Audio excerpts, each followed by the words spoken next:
Well, recently we've seen protests in every state in our country as many stand up against racial injustice. Fox 4's Miana Massey was there as people gathered in downtown Fort Myers, some even calling for the permanent removal of that Robert E. Lee bust. Miana?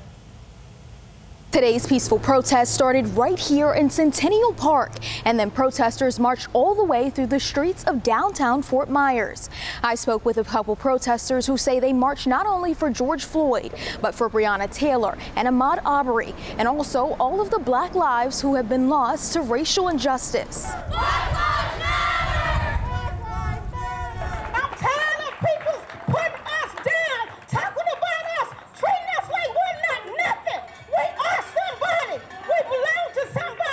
Hundreds gather at Centennial Park to show support for the Black Lives Matter movement and dismantling racism within our communities.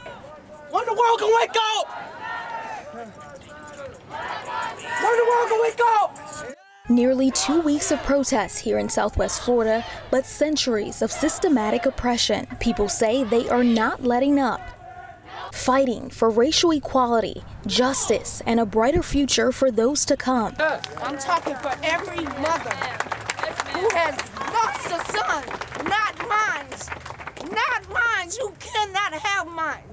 You cannot with your hatred. Countless lives of Black sons and daughters lost to police brutality. Protesters take 8 minutes and 42 seconds to honor the life of 46-year-old George Floyd, killed in police custody in Minneapolis. It's not only Black people and that community who cares, and it's important for the whole community to care. In the fight to end racism, rally coordinator Libby Jones starting with the movement to keep Robert E. out of Lee. This is our future.